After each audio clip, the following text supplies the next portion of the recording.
Hello दोस्तों, कैसे हैं? उम्मीद है आप सब अच्छे होंगे, स्वस्थ होंगे, बढ़िया होंगे। दोस्तों, हम संविधान के बारे में बात कर रहे थे। तो हमारा जो टॉपिक चल रहा था वो नागरिकता चल रही थी। तो नागरिकता जो कि भाग 2 में इसका वर्णन है, आर्टिकल 5 से लेकर के 11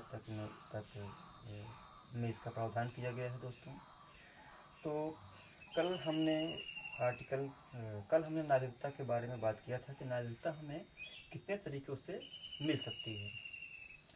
दोस्तों, आज हम बात करेंगे कि हमारी जो नागरिकता हमें मिली है ये कितने तरीक़ों से छीन जा सकती है। तो दोस्तों, हमने कल देखा था कि भारतीय नागरिकता अधिनियम 1955 के तहत हमें जो है 5 तरीक़ों से नागरिकता मिल सकती है।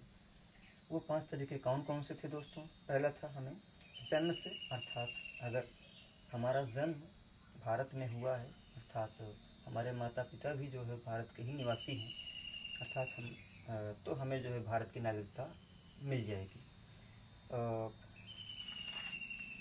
या उनमें से कोई भी एक भारत का नागरिक हो।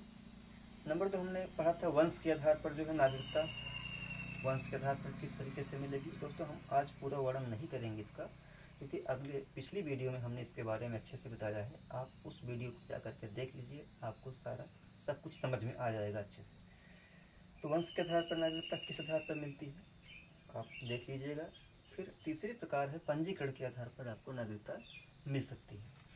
और नंबर 4 है देशीकरण के द्वारा आपको नागरिकता मिल सकती है। और नंबर 5 है क्षेत्र अर्जन के आधार पर नागरिकता। तो दोस्तों, ये तो हुआ पिछला टॉपिक का, जिसके बारे में हमने कल की वीडियो में पढ़ा है। और आज जो है हम ये देखेंगे कि हमें जो नागरिकता मिली है वह नागरिकता हमें कितने तरीक़ों से ये छीनी जा सकती है। दोस्तों, नागरिकता का समाप्त होना, अर्थात ये 3 तरीक़ों से नागरिकता भारत सरकार हमसे छीन सकती है। पहला, स्वेच्छा त्याग, अर्थात अगर आप चाहें तो स्वेच्छा से अपनी नागरिकता को त्याग सकते हैं। नंबर 2, अर्थात समाप्ति। समाप्ति का मतलब हो कि कोई व्यक्ति जो भारत का नागरिक है वह अगर किसी दूसरे देश की नागरिकता जो है ले लेता है तो उसकी नागरिकता जो है समाप्त हो जाएगी। अर्थात मान लीजिए कि आप, मैं या कोई भी व्यक्ति अगर भारत देश में रह रहे हैं, हमें भारत देश पसंद नहीं है, हम भारत छोड़ करके कहीं और जा कर के रहना चाहते हैं। मान लीजिए हम अमेरिका रहना चाहते हैं, इंग्लैंड रहना चाहते हैं, जहाँ भी हम रहना चाहते हैं, हम जा कर के वहाँ की नागरिकता ले लें तो हमारी जो भारत की नागरिकता है दोस्तों वह ऑटोमेटिक समाप्त हो जाएगी। नंबर 3, वंचित किया जाना, अर्थात नागरिकता हमसे छीना जाना, वंचित किया जाना। अर्थात कितने तरीक़ों से हमारी नागरिकता हमसे वंचित की जा सकती है, छीनी जा सकती है। दोस्तों, इस वंचित किए जाने के अंडर में 3 तरीक़े हैं। फर्जी तरीके से नागरिकता ली, फर्जी तरीके से अगर आपने नागरिकता लिया है तो आपको जो है नागरिकता से वंचित किया जा सकता है। नंबर 2, संविधान का अनादर किया हो।